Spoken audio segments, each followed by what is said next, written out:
केलेली आहे। आज नंदुरबार जिल्ह्यातील सर्व आशाताई गटप्रवर्तक, अंशकालीन स्त्री परिचर, आयटकच्या महाराष्ट्राच्या नेत्या काँग्रेस वैशालीताई खंदारे, जिल्ह्याच्या अध्यक्षा विद्या नरभवरे, रत्नाताई नंदन, गुली पावरा, त्याचप्रमाणे सासेताई आणि सर्व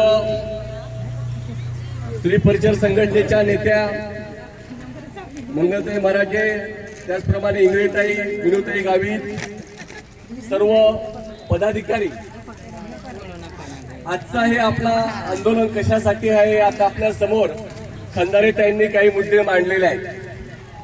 देशामध्ये केंद्र सरकार सर्व कर्मचारी, कामगार आणि शेतकऱ्यांच्या प्रश्नाकडे दुर्लक्ष करतंय, म्हणून देशातल्या 250 पेक्षा अधिक शेतकऱ्यांच्या संघटना आणि देशातल्या आयटकसह 12 केंद्रीय कामगार संघटना एकत्र येऊन देशभर निर्णय घेतला की या सरकारच्या विरोधात 10 तारखेला तीव्र आंदोलन करायचं। काही ठिकाणी जेल भरो आहे, काही ठिकाणी रस्ता रोको आहे, परंतु नंदुरबारच्या पोलिसांनी आपल्याला सांगितलं की जेल भरो करू नका, त्यांचं आपण थोडंसं ऐकून घेतलं, म्हणून आज आपण या ठिकाणी धरणे आंदोलन करतोय। आणि हे धरणे आंदोलन फक्त नंदुरबार मध्ये नाही तर आज संपूर्ण देशातल्या सर्व आशा गट प्रवर्तक, स्त्री परिचर रस्त्यावर उतरलेले आहेत। काय मागण्या करतोय आपण सर्वांसाठी की या देशामध्ये जो जो काम करतो सरकारसाठी त्या सर्वांना किमान वेतन 26,000 रुपये आणि महागाई भत्त्यासह लागू झाली पाहिजे, ही प्रमुख मागणी आपल्या आजच्या संपादन आंदोलनाची। आपण मागतोय काय की ज्या योजना कर्मचारी 30 वर्ष 35 वर्ष काम करतायत, त्या अंगणवाडीच्या महिला असतील, आता आशाताईंचं वय सुद्धा 21 वर्ष झालं, जे 2005 मध्ये लागल्या त्यांचं, म्हणजे 21 वर्षाची सेवा तुमची झाली। स्त्री परिचर या ठिकाणी बसलेल्या आहेत, 1978 पासून त्या काम करतायत। आणि आज मला सांगायला आनंद वाटतो की आज आयटक संघटनेने आणि सर्व महाराष्ट्रातल्या स्त्री परिचर सातत्याने रस्त्यावर उतरून भांडत होत्या।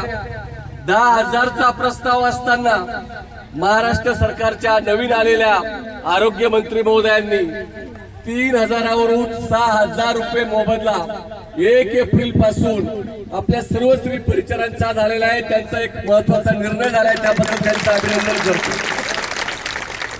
इथं स्त्री परिचरताईंना सर्वांना कल्पना आहे की आपण आयटकची संघटना पहिल्या दिवसापासून आपण इथं उभी केलेली आहे आणि आपण सातत्याने सांगतोय की स्त्री परिचरांना न्याय योग्य पद्धतीने मिळवण्यासाठी आपली संघटना प्रयत्न करते आहे। परंतु सर्वांना घाई असते, साहजिक आहे, सगळ्यांचे GR निघाले होते आणि आपले परिचरचा GR राहिलेला होता, परंतु आपण पाठपुरावा करत होतो, मंत्र्यांच्या संपर्कात होतो आणि 1 एप्रिल पासून 3,000च्या ऐवजी 6,000 रुपये प्रमाणे मोबदला तुमच्या खात्यावर जमा झाला का? पण 6 प्रमाणे जमा झाला, 6 प्रमाणे जमा झाला। याच्यामध्ये आपण आनंदी आहोत का? जास्त थोडस आता बरं वाटतंय। 100 रुपयाच्या ऐवजी 200 रुपये रोज झाला आणि निंदायला गेल्यावरती, शेतावर कामाला गेल्यावर 300 रुपये रोज भेटते। असं सरकार आपलं हुशार आहे आणि म्हणून अंशकालीन स्त्री परिचरांना 10,000 रुपयाचा जो शासन निर्णय होता त्याचा पाठपुरावा आपण करणार आहोत। आणि अंशकालीन स्त्री परिचर जिल्हा परिषदच्या तुम्ही कर्मचारी आहेत, तुम्हाला अर्धवेळ कर्मचाऱ्याचा दर्जा मिळाल्याशिवाय आपण शांत बसायचं नाही, हा निर्धार स्त्री परिचरांनी व्यक्त करायचा आहे। तुम्ही एकट्या नाही तर महाराष्ट्रातली सर्व आयटक संघटना तुमच्या सोबत आहे, म्हणून न घाबरता एकजूट तुमची कायम ठेवा असं आवाहन करतो। आज आपण स्त्री परिचरांना 3,000चे 6,000 झाले याचा आनंद आहे। आपल्या आशाताईंना 10,000 रुपये केंद्र सरकारचे आणि राज्य सरकारचे 2,000 प्लस आरोग्य वर्धिनीची एक असे 3,000 आणि कामाचा मोबदला वेगळा। तुम्ही 15,000च्या आसपास पोहोचल्या, परंतु स्त्री परिचर आताशी 306,000 रुपयावरती किती वर्ष काम करून, 35 वर्ष काम करून त्यांना आता 306,000 रुपये झाले। म्हणून काही लोकांना प्रश्न पडतो की महिला आंदोलन का बरं करतात, पोलिसही म्हणतात खंदारे परमिशनला गेल्यावरती, काही खरं नाही, तुमच्या महिला खूप आंदोलन करतात। आपण जर आंदोलन केलं नाही, घरी बसून राहिलं तर मायबाप सरकार आपला पगार वाढवेल का? म्हणून आपल्या हक्कासाठी आपण रस्त्यावरती उतरतो. या देशामध्ये रस्त्यावर उतरल्याशिवाय सरकारला किंमत कळत नाही.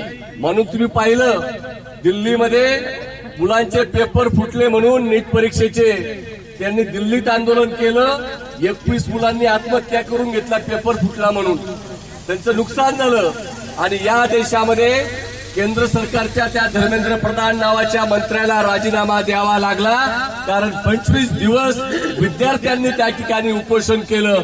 त्याबद्दल सुद्धा जोरदार टाळ्या वाजून त्या विद्यार्थ्यांचं अभिनंदन केलं. कारण ही सुद्धा आपली नाळ आहे. ते सुद्धा आपलेच पोरं त्या ठिकाणी होते. आणि म्हणून दिल्लीमध्ये ते 25 दिवस बसले. त्याच्या आधी शेतकरी बांधव 13 महिने बसले होते. तर शेतकऱ्यांच्या विरोधात कायदा केंद्र सरकारने केला होता. त्यावेळेस सुद्धा ते कायदे शेतकऱ्यांच्या विरोधात होते. ते तिथं बसले आणि त्यांची इच्छा होती की या देशामध्ये शेतकऱ्यांच्या मालाला किमान भाव मिळायला पाहिजे, हमी भाव मिळायला पाहिजे. शेतकरी सर्व तुम्ही पण शेतकरी आहात ना. हमी भाव भेटतो का आपल्याला? हमी भाव मिळत नाही. परंतु या देशामध्ये शेतकऱ्यांचा देश म्हणतात, परंतु शेतकऱ्याला आत्महत्या करावी लागते. आपल्या महाराष्ट्रामध्ये दर 1 तासाला 1 शेतकरी आत्महत्या पूर्ण महाराष्ट्रामध्ये करतो. याचं दुःख आपल्याला असलं पाहिजे. भगिनींनो, आजचं जे आपलं आंदोलन आहे हे आंदोलन आपल्या कष्टासाठी, आपल्या हक्कासाठी आहे. आज आपण महाराष्ट्रामध्ये आशाताईंनी रस्त्यावर उतरून संघर्ष करून आपण एक टप्पा गाठलेला आहे. परंतु आमच्या गटप्रवर्तक ते नाराज आहेत. कारण कसं असतं, नाराज असल्याशिवाय, विरोध असल्याशिवाय विकास काय होत नाही. आणि जो लगेच काय म्हणतात त्याला अल्पसंतुष्टी असतो त्याचा पण विकास होत नाही. परंतु गटप्रवर्तक त्यांना सांगू इच्छितो, सरकारकडे तुमची सर्व माहिती आहे. किती फाईल भरा, किती अर्ज द्या, परंतु योग्य वेळ आणि योग्य परिस्थिती आल्याशिवाय काही होत नाही. आणि आपल्या संघटनेला 106 वर्षाचा अनुभव आहे. अनेक आले, अनेक गेले, परंतु आयटक संघटना या देशामध्ये 106 वर्ष लाल झेंडा घेऊन रस्त्यावरती उभी आहे. हा आपला इतिहास आहे. म्हणून कोणी आपल्याला शिकवू नये आंदोलन कसं करायचं.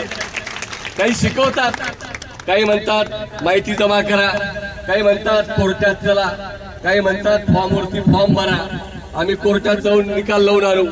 परंतु सगळ्यांना सांगतो भगिनींनो, रस्त्यावरची जी ताकद असते ना लढाईमधली, ती कोणत्याच आंदोलनामध्ये नाही. भारतामध्ये आजपर्यंत कामगार, कष्टकरी, शेतकऱ्यांना जे काही मिळालंय ते रस्त्यावरती भांडून मिळालेले.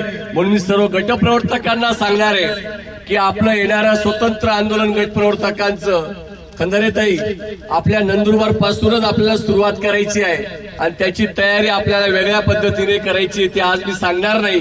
परंतु गटप्रवर्तकांचा प्रस्ताव हा राज्य सरकारकडनं दिल्लीला गेलाय, पण दिल्लीचा पोपट त्याच्यावर सही करत नाही. म्हणून गटप्रवर्तकांना कंत्राटी दर्जा मिळाला नाही हे समजून घ्या. आणि म्हणून येणाऱ्या काळामध्ये आता 2 वर्षाला इलेक्शन नाहीये. इलेक्शन आल्यावरती काय करायचं आपल्याला माहिती आहे.